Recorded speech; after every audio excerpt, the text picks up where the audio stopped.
नमस्ते। चीन ने लाखों उइगर मुसलमानों को डिटेंशन कैंप्स में बंद कर दिया, उनकी मस्जिदों को ढा दिया और पवित्र प्रतीकों को मिटा दिया। अमेरिका और यूरोप ने मिलकर इराक, अफगानिस्तान, लीबिया और सीरिया को बारूद की आग में झोंक दिया, जहां लाखों मुसलमानों की जान चली गई।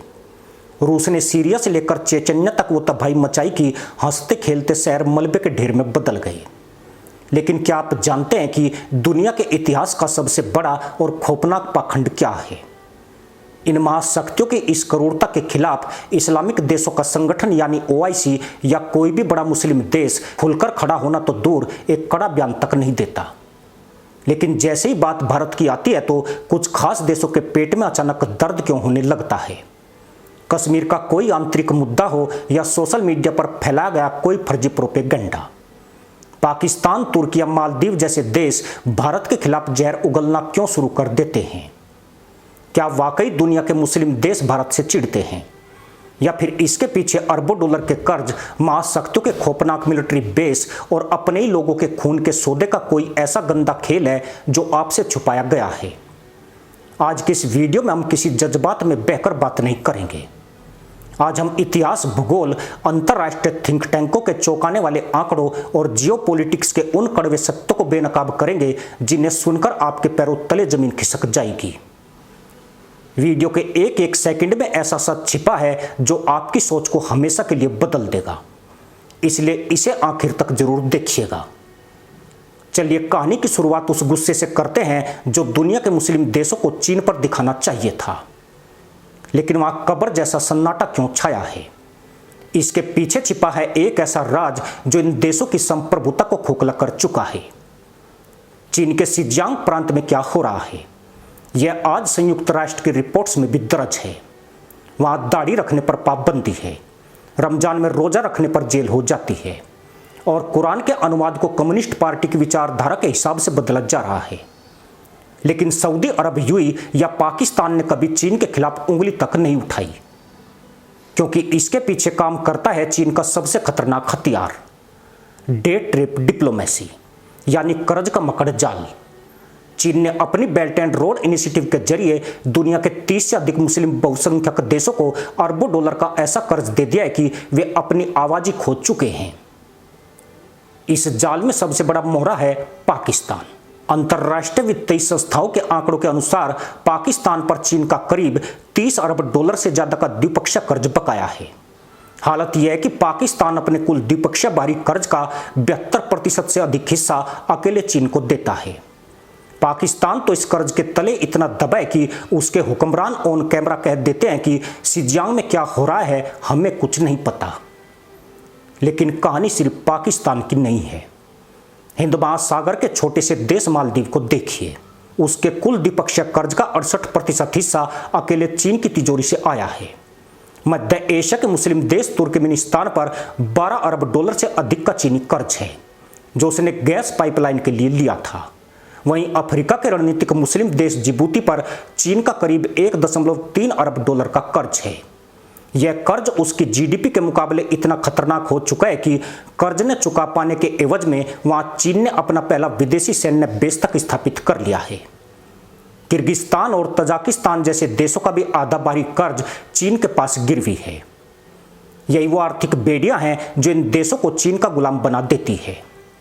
जब संयुक्त राष्ट्र में चीन के मानवाधिकार उल्लंघनों के खिलाफ प्रस्ताव आता है तो ये कर्जदार देश कौम और मजहब को भूलकर चीन के वफादार सिपाही की तरह उसके पक्ष में वोट डाल देते हैं। साफ है, जहां चीन का पैसा बोलता है वहां इन देशों का ईमान डोलता है। लेकिन रुकिए, अगर चीन ने इन्हें पैसे से खरीदा है तो अमेरिका और यूरोप ने इनके साथ क्या किया? अगला आंकड़ा आपको हिलाकर रख देगा।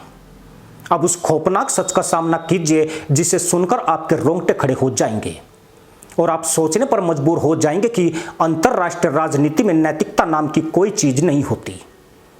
क्या आप जानते हैं कि लोकतंत्र, आजादी और मानवाधिकार का ढोंग करने वाले अमेरिका और यूरोपीय देशों ने मिलकर कितने मुस्लिम देशों को शमशान बना दिया? इतिहास गवाह है कि पिछले 3 दशकों में Iraq, Afghanistan, Libya, Syria, Yemen और सोमालिया जैसे करीब 7 से ज्यादा संपन्न और खूबसूरत मुस्लिम देश पश्चिमी ताकतों की बमबारी, प्रतिबंधों और अंदरूनी साजिशों की वजह से पूरी तरह तबाह और बर्बाद हो गए। अमेरिका की मशहूर ब्राउन यूनिवर्सिटी के कोस्ट ऑफ वार प्रोजेक्ट की चौंकाने वाली और प्रामाणिक रिपोर्ट के मुताबिक 9/11 के हमलों के बाद शुरू हुए तथाकथित वार ऑन टेरर के कारण प्रत्यक्ष और अप्रत्यक्ष रूप से अब तक 45 लाख से ज्यादा लोगों की जान जा चुकी है। और इस आंकड़े का सबसे डरावना पहलू यह है कि मरने वालों में 90% से ज्यादा मुसलमान थे। जरा सोचिए, अकेले इराक और अफगानिस्तान में लाखों बच्चों ने अपने माता पिता और अपनी आंखें खो दी। इसी रिपोर्ट के अनुसार इन युद्धों की वजह से 3 करोड़ 80 लाख से ज्यादा मुसलमान बेघर होकर अपने वतन में या दूसरे देशों में शरणार्थी बनने पर मजबूर हो गए। लीबिया जैसा देश जो कभी अफ्रीका का सबसे समृद्ध देश हुआ करता था, आज वहां खुलेआम इंसानों की मंडियां लगती है।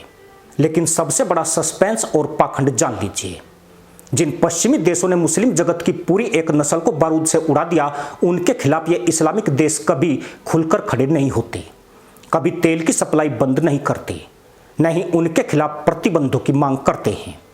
सऊदी अरब से लेकर कतर और यूएई तक सब अमेरिका के आगे नतमस्तक रहते हैं, क्योंकि वहां अमेरिका के विशाल मिलिट्री बेस मौजूद हैं जो इन राजाओं की सत्ताओं की रक्षा करते हैं। और यूरोपीय देशों के साथ इनका खरबों डॉलर का बिजनेस साम्राज्य जुड़ा है। साफ है कि जब बात अपनी जान और पैसे की सुरक्षा पर आती है तो ये मुस्लिम देश लाखों अपनों के खून का सौदा करने से भी पीछे नहीं हटते। लेकिन तब सवाल उठता है कि जो देश चीन और अमेरिका की गुलामी करते हैं, वे भारत से आखिर क्यों चिढ़ते हैं। चलिए इस रहस्य का पर्दाफाश करते हैं। अब आते हैं उस रहस्य पर कि आखिर भारत के खिलाफ कुछ देशों के सुर क्यों बदलने लगते हैं। इसके पीछे बाहर के दुश्मनों से ज्यादा मुस्लिम दुनिया के अपने ही स्वयंभू ठेकेदारों का एक गंदा और खतरनाक खेल है। सच तो यह है कि मुस्लिम देशों और आम मुसलमानों के सबसे बड़े दुश्मन कोई और नहीं बल्कि पाकिस्तान, तुर्की और ईरान हैं, जो महाशक्तियों के हाथों की कठपुतली बने हुए हैं और अपनी राजनीतिक रोटियां सेकने के लिए भारत को निशाना बनाते हैं। आइए एक एक करके इनकी असलियत देखते हैं। सबसे पहले बात चीन और अमेरिका के प्यादे पाकिस्तान की। पाकिस्तान की पूरी विदेश नीति और उसका अस्तित्व भारत विरोध पर टिका है। यह देश पूरी तरह अमेरिका और चीन का प्यादा बन चुका है। अपनी जनता को आटे और बिजली के लिए तरसाने वाले पाकिस्तान ने अपनी संप्रभुता चीन के पास गिरवी रख दी है। जब भी भारत में कोई अंदरूनी सुधार होता है, जैसे आर्टिकल 370 का हटना या नागरिकता कानून, पाकिस्तान तुरंत इसे इस्लाम खतरे में का रंग देकर सऊदी और यूएई जैसे देशों को भड़काने की कोशिश करता है ताकि उसे वहां से कुछ भीख या इमदाद मिल सके। दूसरा है यूरोप का चमचा और खलीफा के ख्वाब देखने वाला तुर्की। तुर्की के राष्ट्रपति खुद को मुसलमानों का नया खलीफा साबित करने की होड़ में रहते हैं, लेकिन असलियत जानते हैं क्या है। तुर्की यूरोप और नाटो का वो चमचा है जो दशकों से यूरोपीय संघ में शामिल होने के लिए उनके दरवाजे पर गिड़गिड़ा रहा है। सऊदी अरब के प्रभाव को कम करने और दुनिया भर के कट्टरपंथियों का समर्थन हासिल करने के लिए तुर्की कश्मीर के मुद्दे पर भारत के खिलाफ अंतर्राष्ट्रीय मंचों पर जहर उगलने का नाटक करता है ताकि उसकी घरेलू राजनीति चमकती रहे। तीसरा है रूस का गुलाम और प्रॉक्सी वॉर का उस्ताद ईरान। बात करें ईरान की तो वह अपनी चरमराई अर्थव्यवस्था के कारण रूस के एक वफादार गुलाम की तरह काम कर रहा है। ईरान ने खुद को इस्लामिक क्रांति का नेता घोषित कर रखा है, लेकिन उसने सीरिया, यमन और इराक में अपनी प्रॉक्सी सेनाओं के जरिए अपनों के खिलाफ ऐसी जंग छेड़ी कि ग्लोबल थिंक टैंक के आंकड़ों के मुताबिक इन तीनों देशों की अंदरूनी सियासत आतंकवाद को पनाह देने और कट्टरपंथी सोच की वजह से पिछले कुछ दशकों में 20 लाख से ज्यादा मुसलमान मारे जा चुके हैं और करोड़ों दरबदर हुए हैं। ये देश भारत को इसलिए निशाना बनाते हैं क्योंकि भारत एक जीवंत और सहिष्णु लोकतंत्र है। इन्हें पता है कि चीन के खिलाफ बोलेंगे तो चीन इनकी जमीन हड़प लेगा, अमेरिका के खिलाफ बोलेंगे तो ड्रोन हमले होंगे, लेकिन भारत के खिलाफ प्रोपेगेंडा फैलाने पर इन्हें अब तक कोई सैन्य नुकसान नहीं झेलना पड़ता था। ये आम मुसलमानों को मजहब के नाम पर भटकाते हैं ताकि दुनिया का ध्यान इनकी अपनी बदहाली से हट जाए। लेकिन यहाँ एक बहुत बड़ा ट्विस्ट है। क्या वाकई पूरी मुस्लिम दुनिया इन तीनों के बहकावे में आकर भारत से नफरत करती है? अब जो सच आप देखेंगे वो आपके होश उड़ा देगा। अब वह सच जो इन तीनों मुल्ला देशों के पिछवाड़े में पतंगे लगा देता है। यह सोचना कि सभी मुस्लिम देश भारत से चिढ़ते हैं पूरी तरह से गलत है। सच तो यह है कि आज भारत के संबंध खाड़ी के सबसे शक्तिशाली और अमीर मुस्लिम देशों के साथ अपने इतिहास के सबसे सुनहरे और ऐतिहासिक दौर में है। आइए आपको वो ठोस सबूत और आंकड़े देते हैं जो प्रोपगंडा की धज्जियां उड़ा देंगे। प्रधानमंत्री नरेंद्र मोदी को सऊदी अरब, संयुक्त अरब अमीरात, बहरीन, फिलिस्तीन और मिस्र जैसे प्रमुख और प्रभावशाली मुस्लिम देशों ने अपने देश का सर्वोच्च नागरिक सम्मान दिया है। जरा ठंडे दिमाग से सोचिए, क्या कोई भी देश उस राष्ट्र के नेता को अपने देश का सबसे बड़ा सम्मान देगा जिससे वो चिढ़ता हो? यह इस बात का जीता जागता सबूत है कि आधुनिक मुस्लिम दुनिया भारत की संस्कृति, उसके अध्यात्म और उसके लोगों का कितना गहरा सम्मान करते हैं। जब भारत ने कश्मीर से आर्टिकल 370 हटाया तो पाकिस्तान छाती पीटते हुए सऊदी अरब और यूएई के पास गया था कि भारत के खिलाफ कड़ा एक्शन लिया जाए, इस्लामिक ब्लॉक से प्रतिबंध लगवाए जाए। लेकिन यूएई और सऊदी अरब ने इसे साफ तौर पर भारत का आंतरिक मामला कहकर टाल दिया। इतना ही नहीं, आज यूएई की बड़ी बड़ी कंपनियां जम्मू कश्मीर में करोड़ों रुपए का निवेश कर रही है, वहां इंटरनेशनल मॉल और लॉजिस्टिक्स पार्क बना रही है। यह पाकिस्तान के नैरेटिव पर सबसे बड़ा वैश्विक तमाचा है। अब सबसे बड़ा सवाल, भारत ने मुस्लिम देशों को क्या दिया? जहां महाशक्तियों ने मुस्लिम देशों को सिर्फ बारूद, प्रतिबंध और कर्ज का जाल दिया, वहीं भारत ने उन्हें हमेशा तरक्की, सुरक्षा, श्रम और सम्मान दिया है। आज यूएई, सऊदी अरब, कतर और ओमान जैसे खाड़ी देशों की अर्थव्यवस्था की रीढ़ भारत के 90 लाख से ज्यादा प्रवासी कामगार हैं। भारतीय डॉक्टरों, इंजीनियरों, आईटी प्रोफेशनल्स और मजदूरों ने अपने खून पसीने और ईमानदारी से मिडिल ईस्ट के आधुनिक और आलीशान शहरों को खड़ा किया है। सिर्फ इतना ही नहीं, भारत इन देशों के लिए हमेशा एक संकट मोचक रहा है। जब भी वैश्विक संकटों के कारण खाड़ी देशों में खाद्यान्न संकट का खतरा मंडराता है, भारत अपनी घरेलू पाबंदियों और जरूरतों के बावजूद उन्हें लाखों टन गेहूं, चावल, चीनी और जरूरी दवाइयां प्राथमिकता के आधार पर भेजता है। कोविड-19 महामारी के काले दौर को याद कीजिए, जब अमीर पश्चिमी देश टीकों की जमाखोरी कर रहे थे। तब भारत ने अपनी वैक्सीन मैत्री के तहत करोड़ों कोरोना टीके मुफ्त और रियायती दरों पर मुस्लिम देशों तक पहुंचाए थे। फिलिस्तीन के विकास और वहां के आम नागरिकों की शिक्षा और स्वास्थ्य के लिए भारत हर साल लाखों डॉलर की सीधी मदद देता है।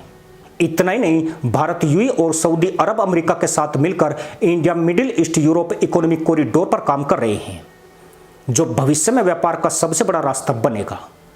आधुनिक मुस्लिम देश भारत को एक दुश्मन नहीं बल्कि अपनी तरक्की का सबसे भरोसेमंद और मजबूत पार्टनर मानते हैं।